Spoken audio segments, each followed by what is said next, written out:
Here is Clark, splashing home a three from way downtown. Some words with the Connecticut bench on her way back.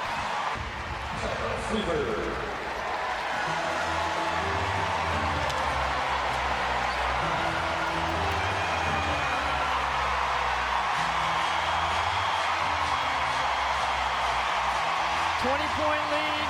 Caitlin Clark with a few words with J.C. Sheldon and keeping the crowd engaged. And Christmas Kelly escorting her back to the bench. J.C. Sheldon is there with her hand in her face.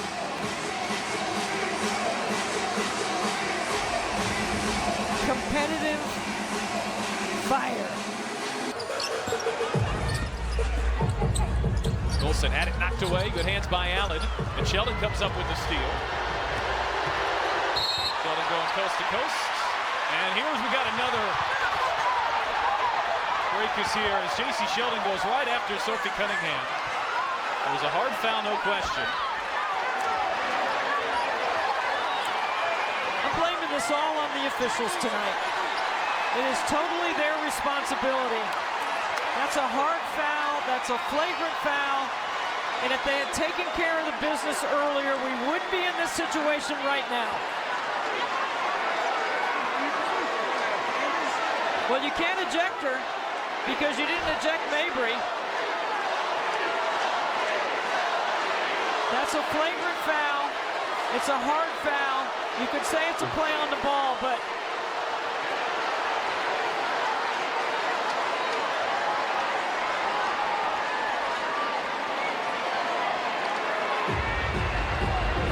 no question, this will get upgraded. Yeah, no question. I love to see that. I'm going to be honest with you, but I want to unpack more deeply why.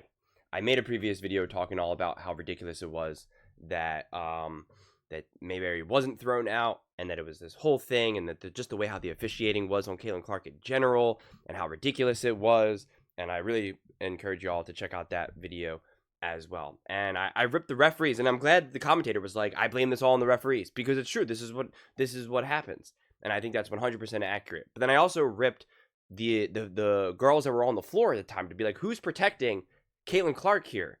And you know, obviously Sophie Cunningham ended up being able to get that back. She just wasn't on the court at that time, which I think is fair. But you can see in this foul how quickly the Indiana Fever are there. Or excuse me. You know, the opposing team is there for her, you know, for the Suns. Like, just watch. There's this hard foul, and then immediately she's right there ready to go after her. And that's what I want to see for the Indiana Fever with Caitlin Clark. You know, when in that moment, when that first foul that happened with you know, the first real foul, you know, when Caitlin Clark got hit in the face and then body slammed. You know, in that moment, I don't want it to have to take minutes later when Caitlin Clark literally gets dropped. And what I like about this foul is that it's not dirty. It's a hard foul, right? It's clearly a flagrant, but you're not going to get injured. She's not doing something dangerous. She's not undercutting her legs. She's not risking her career. She didn't do anything dirty. And then she stood her ground. She wasn't like, I didn't do nothing. She was kind of like, yeah, that's right. What's up? You gonna try to run stuff? Well, guess what? You're gonna get run into the ground. And I respect that. I love that. And you know, I know all the shows are gonna talk about this today, like The Herd. I know he might open up his show with it, and I'm gonna make all the videos The Herd, first things first, anyone's that are around it.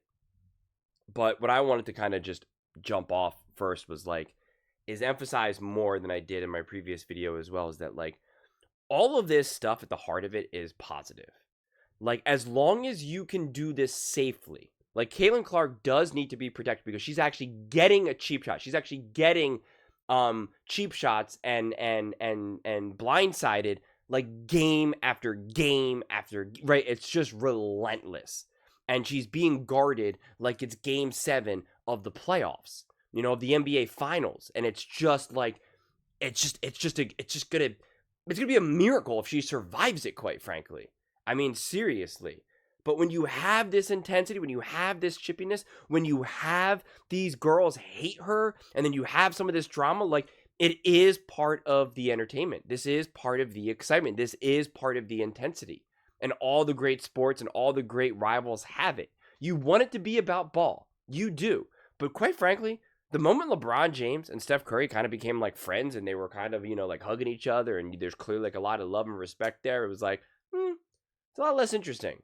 When there was like actual bitterness towards one another, like it just landed differently. And again, I want these players to be friends. Like I don't need them to be like rivals to the very end. Like I think again, it adds to it and enhances the experience. A game like this, I mean, like this is just a random Tuesday.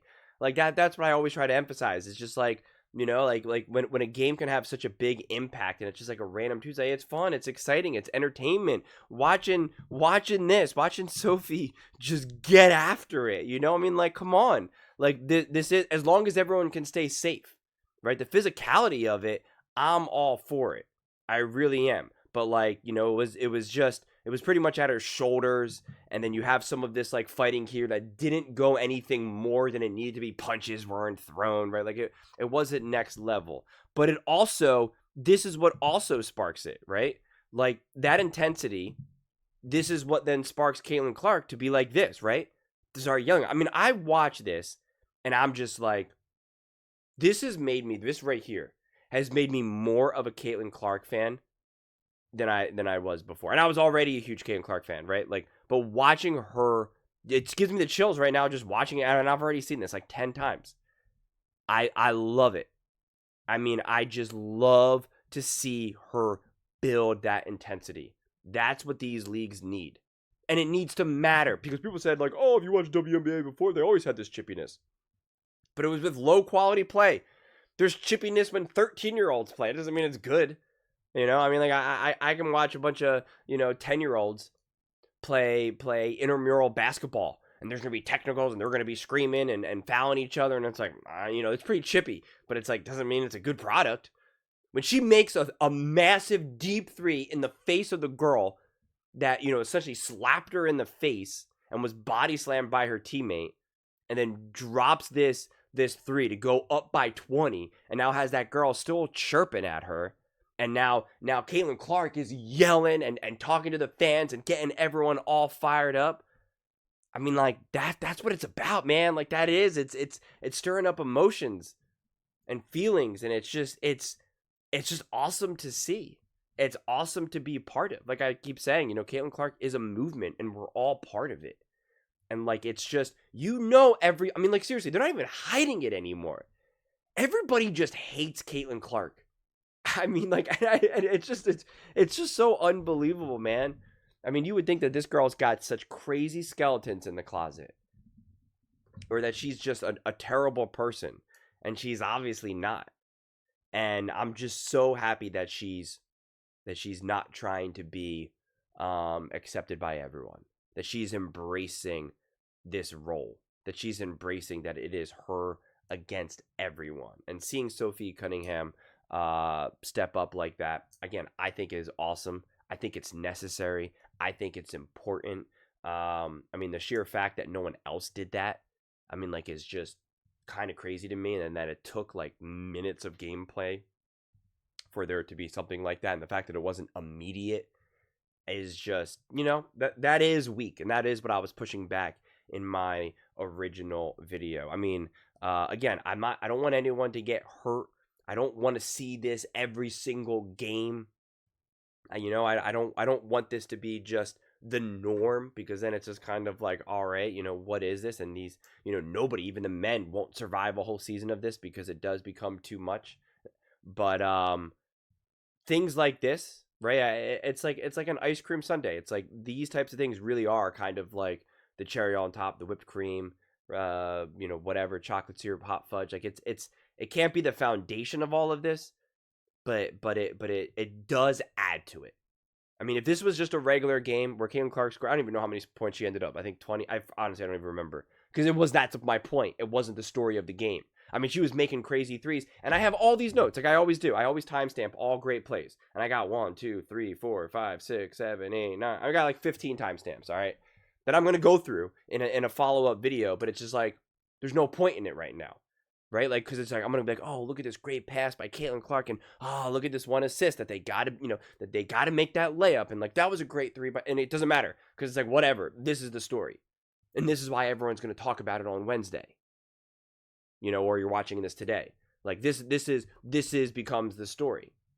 And if it was just a regular old game and the Indiana Fever won by 20 or whatever, and like none of this happened, you're like, yeah, it was a good game. She did good. She made 5 threes and scored 20 points and had 5 assists, and it was a really good game. But Suns aren't good. Connecticut's not good. What are you gonna do? And like, you would have kind of skipped over it. People wouldn't have really talked about this game as much. But now this is gonna be everywhere, clearly and obviously going to be everywhere, and that's a good thing. That's a positive. And I just keep emphasizing, as long as they go about it the right way, as long as they make sure that everyone can be safe and that there's not just this targeting game after game after game, right? Like that is a delicate balance that the WNBA does need to find a way to stick the landing. And if they were smart and not a bunch of overconfident, the word that I want to use, I'm just not going to use it, they would talk to other people. They would have conversations with actually high-functioning, successful leagues. They would talk to the NBA. They would talk to the NFL even. I mean, like, they would have conversations. They would reach out and be like, hey, like, how do we manage this? The physicality, the intensity, it's adding excitement. It's important. We want to be able to make sure that we don't lose that, right? We don't want, like, technicals thrown every 5 seconds and now nobody can touch anybody. But, like, we also got to protect all the women, but, especially Caitlin Clark. Can't have her, getting beat up all game, every single game. But, like, what do we do here? And it's easier said than done. But that's why you got to think about it. You got to have the conversations about it.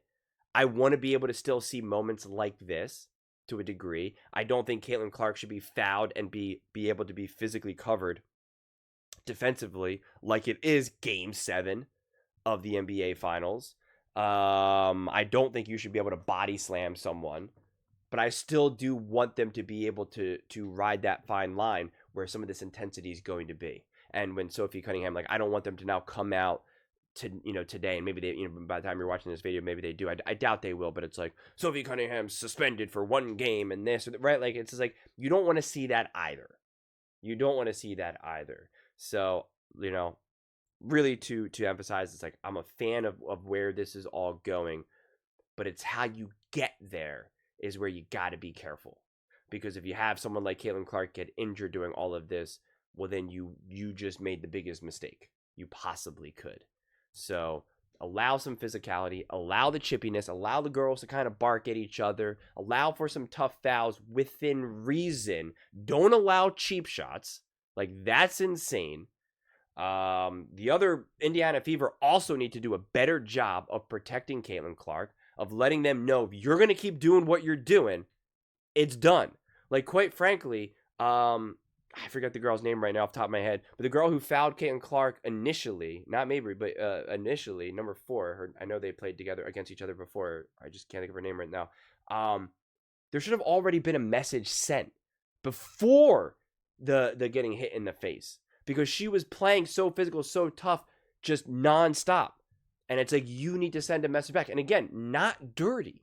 There's no one saying be dirty. Like, it's just, it is this delicate balance. It's hard to put into words. It really is. You got to just understand the flow of the game and really have kind of played yourself to kind of understand when some of this is okay, when some of it's not, the type of physicalness that you can do that is in no way going to lead an injury, but also still sends a message. Like, it's tricky, but I will also finally end here is that the WNBA does need to do a better job. The referees do need to do a better job. They do need to protect Caitlin Clark. They do need to protect the most important asset that this league has ever seen. But they need to do so in a way that doesn't now take away the level of intensity that we are currently seeing. But those are just my thoughts. I'd absolutely love to hear yours. What do you guys all think about Sophie Cunningham and her, standing up for Caitlin Clark and kind of where this is all going? Let me know in the comments below. I read every single comment. So whether you agree with me or disagree with me, Either way, let's get in some discussions, let's get in some fights, but ultimately, let's just have some fun. And please do consider subscribing. We're building an amazing community here, and I absolutely love to see you part of it. I want to build something that we all genuinely feel connected to, something that we're really excited to be part of. I think we're on our way to doing it. And please don't forget to give this video a thumbs up, as it really does help with the visibility and the algorithm. Thank you so much. See you next time.